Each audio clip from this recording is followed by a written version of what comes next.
Today, we're going to take a look at two more spring training games and break down the effect Carlos Correa to the Twins has on the AL Central today on Locked On Tigers. You are Locked On Tigers, your daily Detroit Tigers podcast. Part of the Locked On Podcast Network, your team every day.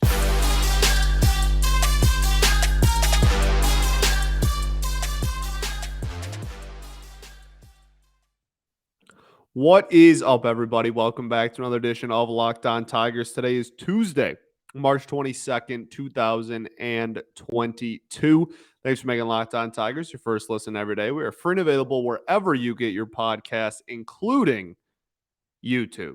As you all know, we are on the YouTube. Go subscribe. Really cool stuff over there, man. It's going to be fun. I'm really pumped that we got this all worked out right as the regular season is about to get underway and baseball is back, and that's just a beautiful thing. And I'm going to say that a million times this year, and I don't really care if that bothers people because I'm just so thankful that we actually have baseball that is A, being played, and B, that we have to talk about on the show.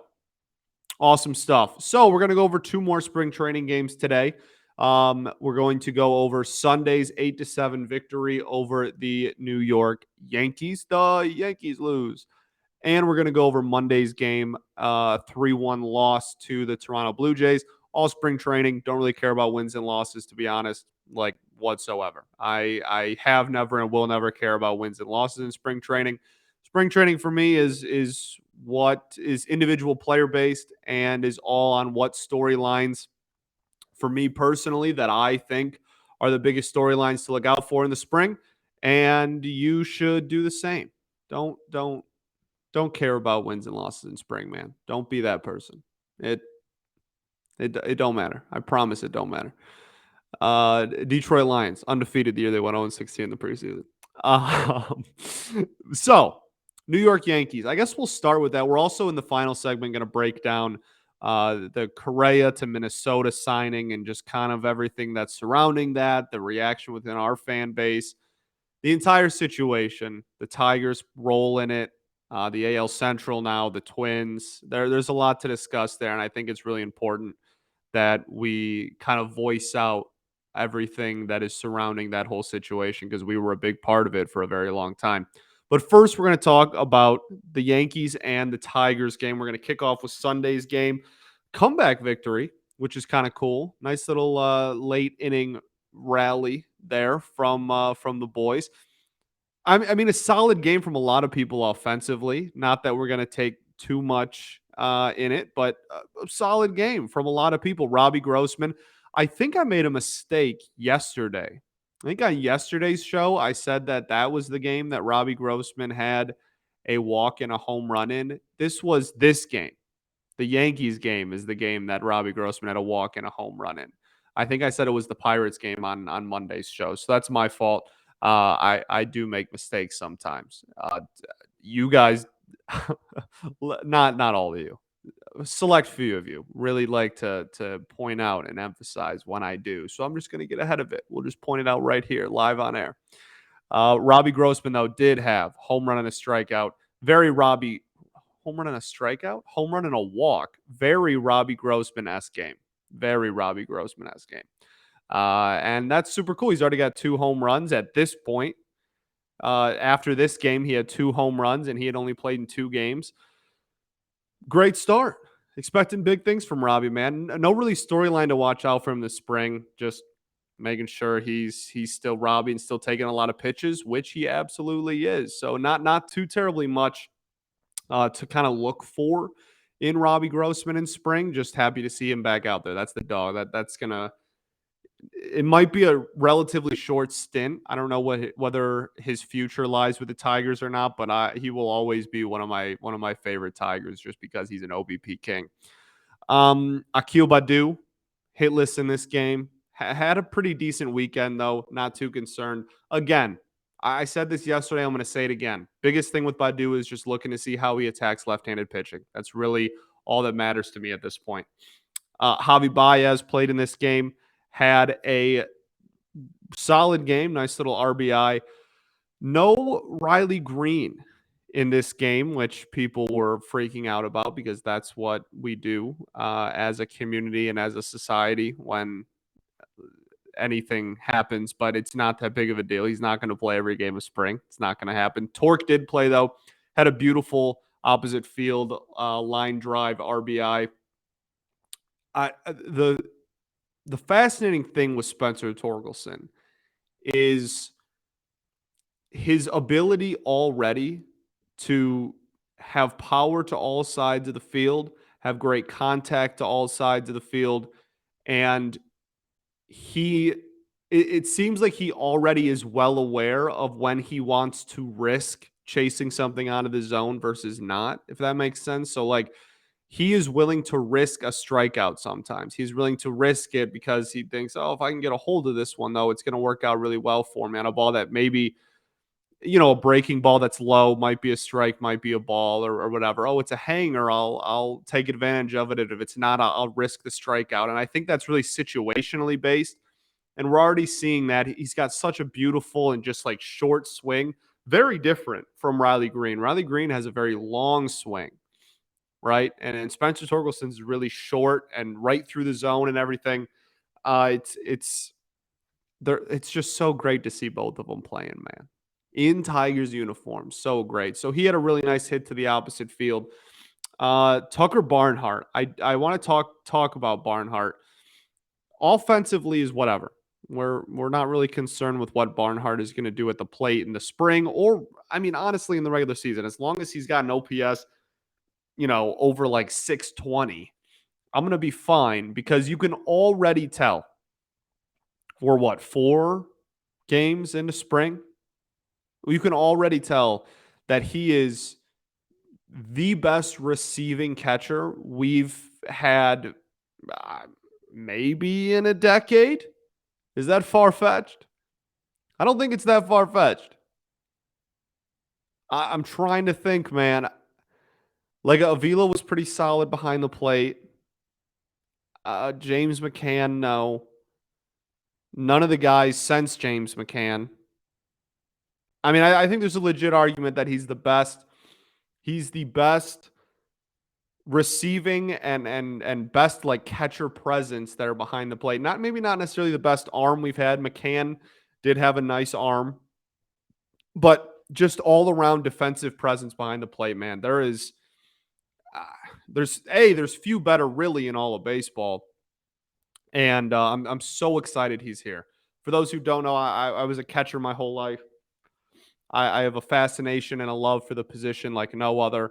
I am against robo umps because I value defensive catcher and framing and stuff so much at the major league level that I'm just so happy Barnhart's here, man. It's going to be such a joy to watch him behind the plate and break down just what makes him so great.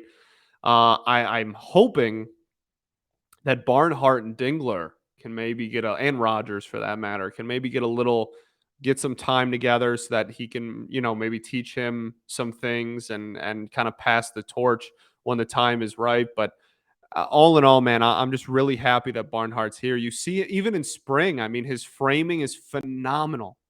Everything looks like a strike. Everything.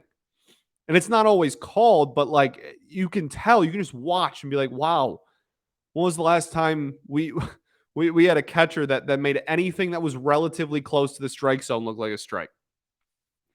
It's awesome to see, man. Very happy that Tucker Barnhart is a Detroit Tiger. Eric Haas got his first ABs of the. Actually, I don't think those were his first ABs of the spring, but he got some more ABs halfway through. I think he's still hitless at the time of this recording. Harold Castro hitting Harold. Nice little blooper to left field. He's an interesting one too because we will need a utility guy in like a backup kind of position like that for the just on the roster, right? I mean, you need that. This isn't rocket science. So I think that he's definitely in the running, and I think AJ loves him. I think Hinch loves a guy that's going to come off the bench and guarantee put wood on the ball. Whether that's a hit 100% of the time, it is what it is. But he's gonna make contact regardless. And I really do think Hinch likes Harold Castro, so he'll be an interesting one to see as the spring goes on. Isak Paredes with a knock, another interesting storyline for the backup positions in the middle infield. And then the only other offensive person I want to talk about, I do want to bring up Parker Meadows because he had a pretty decent game, couple of RBIs, and had an infield single as well. Parker Meadows is probably the fastest player in the entire organization. He is unbelievably fast and athletic. The issue with Parker Meadows has been and still is the bat.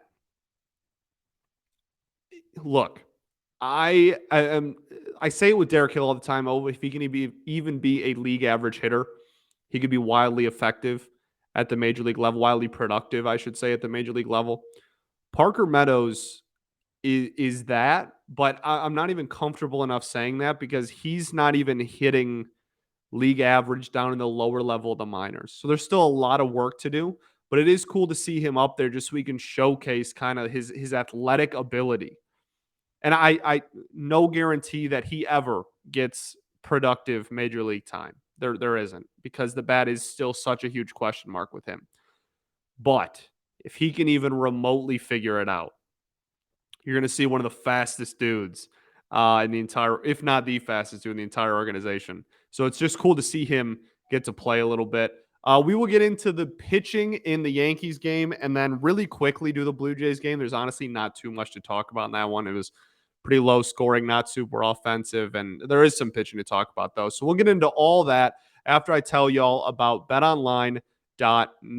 It's that time of year. College basketball's tournament, baby. This is March. Crazy games every day. So from all the latest odds, contests, player props, betonline.net is the number one source for all your sports betting needs and info.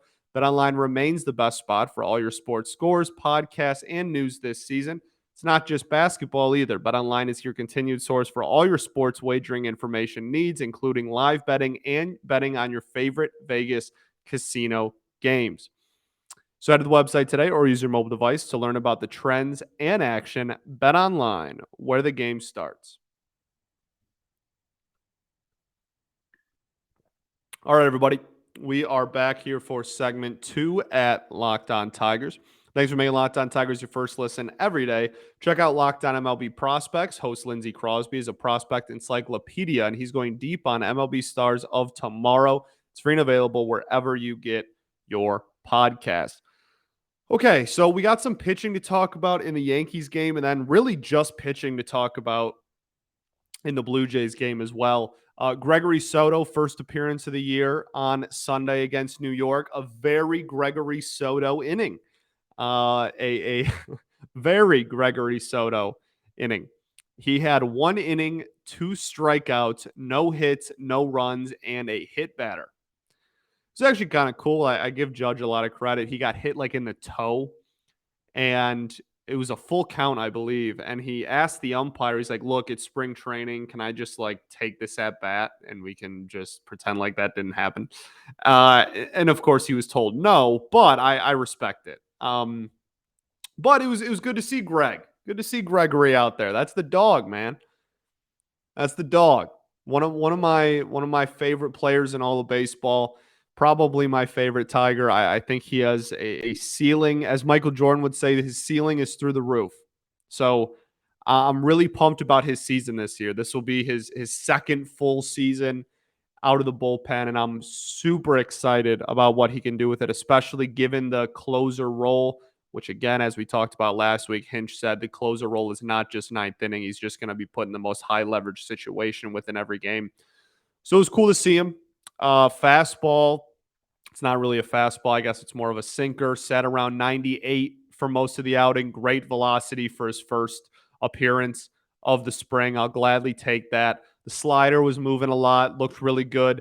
The command on the 2 strikeouts I thought was really good. And then the command just went out the window, which is obviously the biggest thing that he needs to work on is his command with all of his pitches, just everything he needs to work on command. So it was at least nice to see a couple of batters. I mean, he was painting 98 on a couple of them. He looked really solid against a couple of batters, and then the judge at bat, he was kind of spraying it all over the place. Obviously, then hit him in the foot. So nice to see him at least. Still got some work to do. It'll be something to keep an eye on going forward for the spring. The only other big pitching thing, I mean, Skubal started 4 Ks in 2 innings. Pitch count was a little bit higher than you'd like, but honestly, not that bad. I think he was in the low 30s in pitches through his 2 innings pitch. Gave up a hit, had a walked batter. I don't think he gave up any runs. Just the biggest thing with his outing was the curveball. It's something that he wasn't in love with last year, and he was really trying to pinpoint my fastball to strike you out guy, and it worked. A lot of the times he had a lot of strikeouts, but it also led to a lot of hard contact given up. Tarek Skubal gave up. Uh, look up his baseball savant page. You'll see he gave up a ton of hard contact last year. A lot of long balls too. So I think it was just really nice to see him mix in the curveball a lot. The movement on it was fantastic. The command was decent on it. He missed high a couple of times, which I would much rather you miss low. I would much rather you miss low than missed high. Hanging curveballs scare me.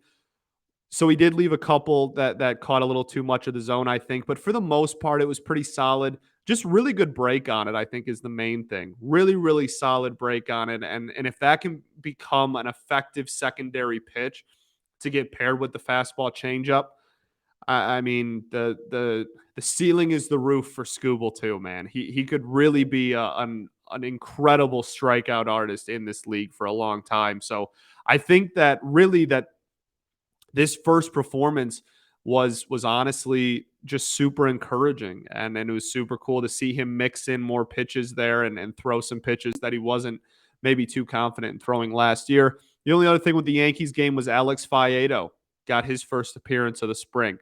Faieto, a lot of injury problems, had Tommy John, formerly a first round pick that not only was a first round pick, but was the ace for one of the best college rotations anybody has ever seen in their lives there at Florida.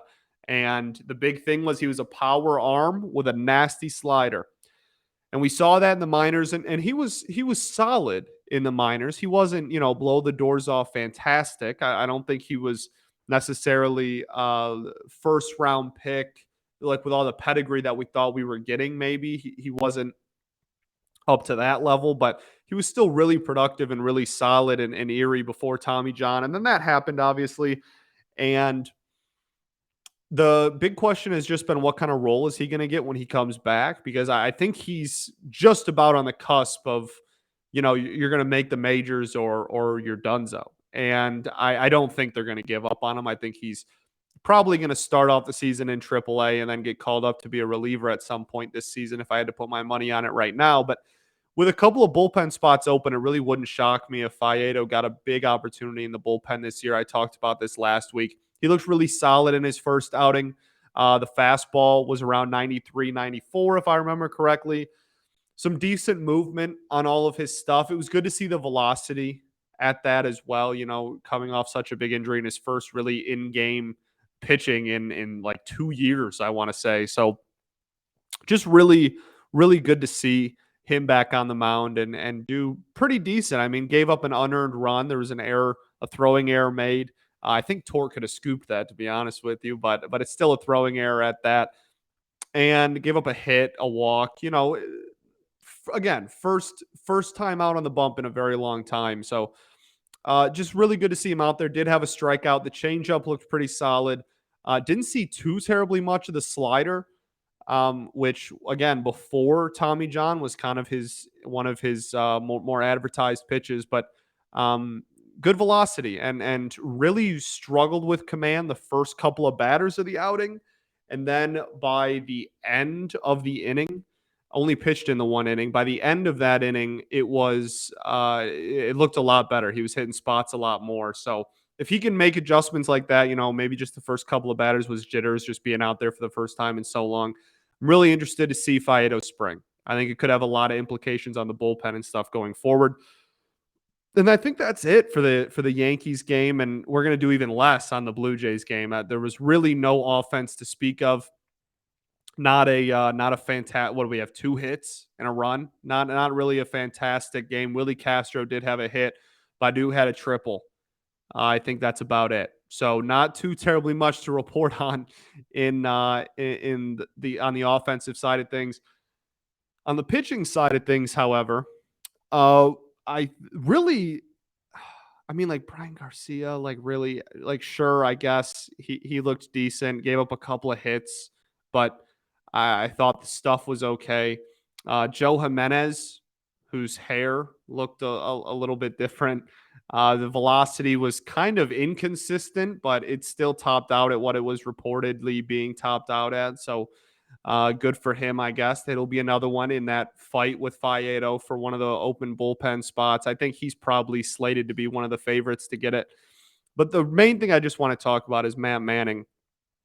Looked really solid. Great first outing for Manning.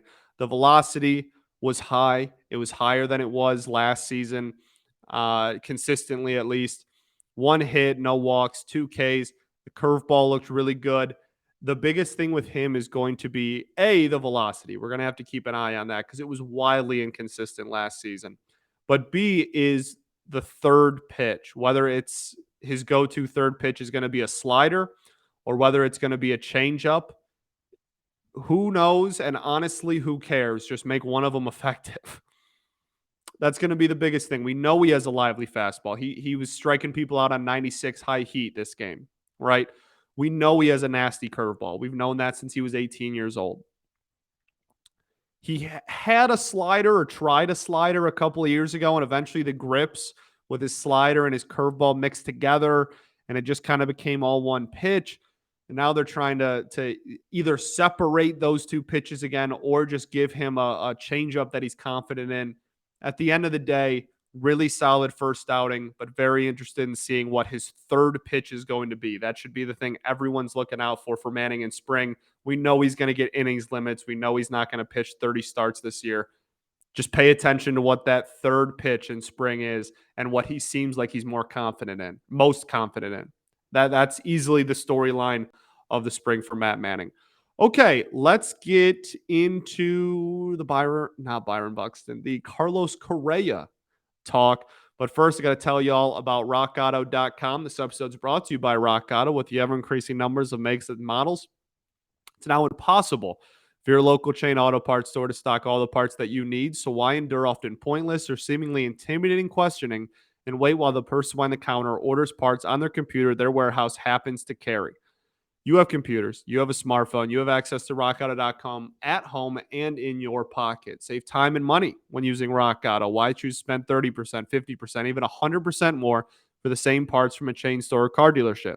It just does not make sense. Rock Auto is a family business serving do-it-yourselfers for over 20 years. Rock Auto prices are reliably low for every customer. They have everything you could need: brake parts, tail lamps, motor oil, even a new carpet. So go explore their easy-to-use website today and find the solution for your auto parts needs. Go to rockauto.com right now and see all the parts available for your car or truck. Right, locked on in the How Did You Hear About Us box so they know that we sent you. Amazing selection, reliably low prices, all the parts your car will ever need at rockauto.com.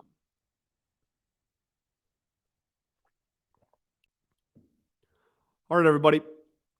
We are back for our third and final segment of Locked On Tigers. Gonna be talking, we got to bring it up, man.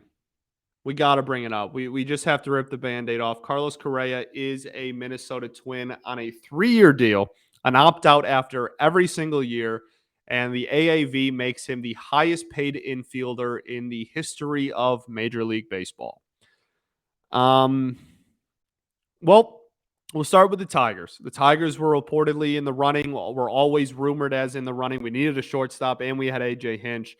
Everybody knew that we were, speculation was going to surround the Tigers and Correa this offseason. Before the lockout, apparently we offered him something just under $300 million and for close to 10 years. That is, you have to realize that AAV in a lot of players' eyes, is more valuable than years, especially once you get past like 2 or 3 years. On a 1 year deal, you can argue maybe sure that the job security down the road is more valuable than the 1 year upfront. But when you're comparing just multi-year to multi-year, even if it is 3 versus 10, if you can get $7, $8 million more a year and have an opt out after every season so that if you blow it up and win MVP, you can just opt out, reevaluate your market, and get a longer term deal. This is a great deal for Carlos Correa, is what I'm trying to say. And the Tigers deal was not as good, even though the total amount of money was obviously higher than what he ended up getting in Minnesota, right? Total contract wise, the Twins deal blows ours out of the water. It is a better deal for Correa. The initial shock, I think, was, well, it was huge. I freaked out. I had a breakdown on Twitter. Everybody who follows me saw it. I had a complete breakdown on Twitter when he signed with the Twins. I couldn't believe it. Nobody could believe it. Not just Tigers fans, every fan base. Everybody was dumbfounded. As we all know, he wasn't, the Twins weren't linked to him in anything. There was a short list of teams. The Twins weren't on any of them. The Twins have just had a wild post lockout with just bringing in people that nobody thought they were going to bring in. It sucks to see him go to the Twins, man. It still does. And I've come to terms with the signing, and I will get into how I think this affects the Tigers season and where, we might stand in the AL Central at the end. But regardless of all of that, it just sucks to see him go to Minnesota. Sucks to see him go to a division rival when we could have done that. We absolutely, easily, in our sleep, in Chris Ilitch's sleep, could have given that contract to Correa, man. And they didn't. And we got Javi, and I'm excited about Javi. I'm excited about what he brings to the table. It's obviously a significant upgrade over what we've had. The defensive upside is there. Javi, in his Mets stint last season, he was great at the plate too. I'm really glad and pumped about Javi, but we could have done that. We very easily could have done that. So I almost just ripped my computer off my table there. That was almost really bad. So where does this, man, we got to play him 19 times a year now. I almost just changed subjects and then I was still hung up on it. It's just going to suck a little bit just to see him on a division rivals team that wasn't even expected to be in it. We were linked to him the entire time. We fell short. He went to a division rival. That just blows, right? Taking a look at the season as a whole, however, the Twins still have massive holes in pitching. Massive. Sonny Gray and Dylan Bundy. And that's it. And Dylan Bundy's even coming off an injury-filled, kind of struggled last season. Sonny Gray is a good pitcher. And I'm not going to say he's not a good pitcher, but he's had some roller coasters, mostly just in New York. Really, if you just take out his Yankees tenure, he's been pretty solid his whole career. So you got like two pitchers that I'm somewhat confident in. And then that's it. Now the offense is good. No one's going to deny that lineup is very good. Kirilloff, Buxton, now Correa, Sano's still there, obviously. I mean, that's a solid lineup. But at the end of the day, the Tigers' win total last season was in the high 70s, and we got way better. We brought back the same coaching staff. We brought back everybody on the team that was a positive contributor to that, a consistent positive contributor, I'll say, to that high 70s win total last season. And then we brought in two all-star caliber players on both sides of the ball as well as we're going to call up 2 of the 5 best prospects in all of baseball. So while it sucks, and it does suck, that we're going to have to play him 19 times, and he went to a division rival, and it had to be the Twins and all that. He's gotten opted out after every season. The Twins don't have pitching, and we're a team whose win total was in the high 70s that got a hell of a lot better. I still like our odds. I still like our odds. I really like this team, and I'm really pumped about this season. And this signing does not change any of my excitement. It doesn't even, honestly, I don't even think it changes my rankings of my AL Central rankings that I did last week. What did I have? I had White Sox, Tigers, Guardians, Twins, Royals. I mean, maybe you switch Guardians and Twins. Besides that, I'm still riding with the boys. Still riding with the dogs. So that's all. I just thought, it's impossible to not bring it up. And I still am just, this signing does not change. It shouldn't change anybody's opinion of the Tigers this upcoming season, where we stand in the Central. Is it going to be a little harder to get that wild card spot and get that second place in the AL Central? Yes, absolutely. The Twins got better, but they also lost 90 last year and had the same record as the Royals. So, they got better, but still a lot of holes on that team. And I still like our odds. That's all. Thanks for making Locked On Tigers your first listen every day. Tomorrow's episode, going to go over some more spring games, etc. But today, make your second listen Locked On MLB. Paul Francis Sullivan, please call him Sully, brings you unique perspective on the major leagues past and present. It's free and available wherever you get your podcast. That'll do it. Another episode in the books. Be sure to check us out on the YouTube. Free and available wherever you get your podcast, including YouTube. Go be sure to lob a subscribe there. A lot of cool stuff that I'm able to do visually in the season that I obviously can't do audio only. Share screen, show stuff. You get to see, you just get to see my face. Can't ask for too much better than that, in my opinion. Thanks for rocking with me. Cannot wait for the regular season to start. Really pumped for the rest of spring. Some cuts probably going to be happening over the next week. Probably trickle down, just not cut. Geez, that's aggressive. Just sending people down to minor league camp and officially eliminating their odds to make the opening day roster. Probably going to have 1 or 2 of those a day for the remainder of spring. So keep an eye out for those. We'll talk about them as they happen. Peace and love. Going to therapy's dope, and I'll catch y'all tomorrow, baby. Go Tigers. You are Locked On Tigers, your daily Detroit Tigers podcast. Part of the Locked On Podcast Network, your team every day.